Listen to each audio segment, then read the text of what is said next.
അലാവുദ്ദീൻ്റെ അത്ഭുത വിളക്ക് പോലെ ചമ്രവട്ടം പാതയിലെ റോഡിൻ്റെ നിർമ്മാണ പ്രവൃത്തിയും അത്ഭുതം നിറഞ്ഞതാണ്. കഴിഞ്ഞ ഒരു വർഷത്തിലധികമായി ചമ്രവട്ടം പാതയിലൂടെ കടന്നുപോകുന്നവർ അനുഭവിക്കുന്ന ദുരിതം ചെറുതല്ല.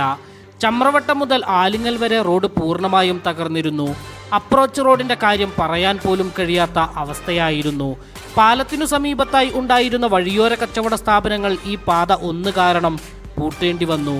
പിന്നീട് നിരന്തരം വിവിധ രാഷ്ട്രീയ പാർട്ടികളുടെ നേതൃത്വത്തിലുണ്ടായ പ്രതിഷേധങ്ങളുടെ ഭാഗമായി ചമ്രവട്ടം പാലത്തിൻ്റെ അപ്രോച്ച് റോഡിൻ്റെ നവീകരണ പ്രവൃത്തി നടത്തി. ചമ്രവട്ടം മുതൽ ആലിങ്ങൽ വരെയുള്ള റോഡിൻ്റെ ശോചനീയാവസ്ഥ പരിഹരിക്കാൻ വീണ്ടും സമരങ്ങളും പ്രക്ഷോഭങ്ങളും ഉണ്ടായി.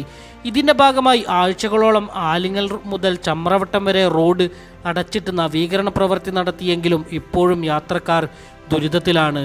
പ്രധാന റോഡിലേക്ക് ഇറങ്ങുന്ന ഭാഗത്ത് ഡ്രെയിനേജിനു വേണ്ടിയുള്ള വലിയ കുഴിയാണ് എടുത്തിട്ടുള്ളത്. അതുകൊണ്ട് തന്നെ ഇവിടെ ഗതാഗതക്കുരുക്ക് രൂക്ഷമാണെന്ന് നാട്ടുകാർ പറയുന്നു. നിളാവിഷൻ, ചമ്രവട്ടം.